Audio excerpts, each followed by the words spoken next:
Ngayong pong araw na ito, pinagdiriwang ng ating pambansang kamaong si Manny Pacquiao ang kanyang ika-34 na kaarawan. Pero imbis na siya ang regaluhan, si Pacman ang namigay ng regalo.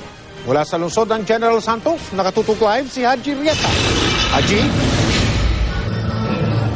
Yes, Mike, bagaman na masama pakiramdam ni pambansang kamao at Sarangani Representative Manny Pacquiao ay nag-ikot ito pa rin sa iba't ibang lugar sa Gensan at nagbagay nga ng pa-birthday sa mga kababayan.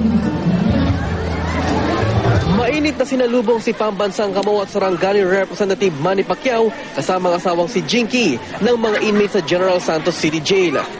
Sa tuwa nila sa pagbisita ni Pacman, ang mga inmate nagsayawan.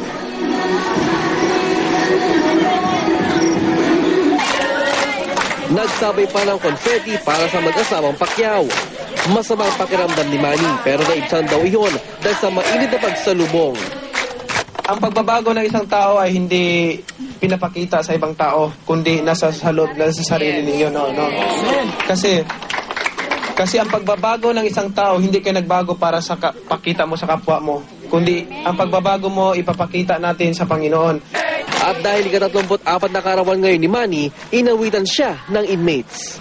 Mabigyan sila ng inspirasyon at mabigyan ng pag-asa na huwag sumuko sa buhay at magbago.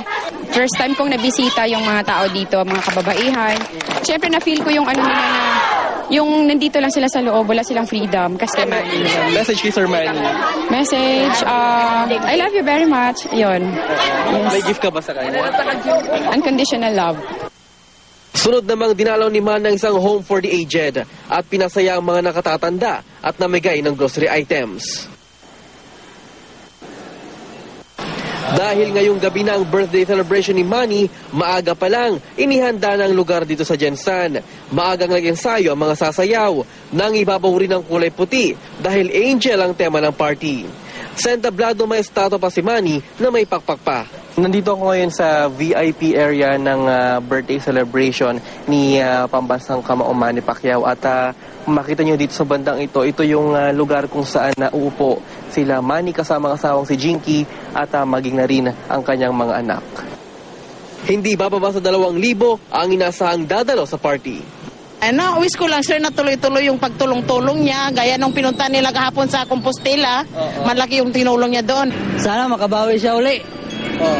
Para masaya na naman mga Pilipino. So ayaw niyo siyang tumigil sa boxing? Hindi pa. Kailangan pa natin bumawi. Sana yung healthy niya, kalusugan niya, magpatuloy na walang sakit na dumarating sa buhay niya.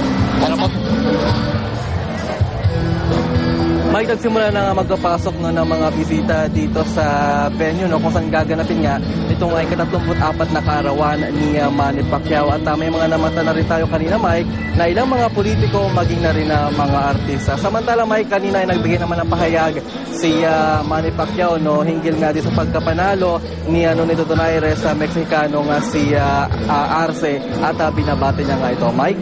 Maraming salamat, Haji Rieta.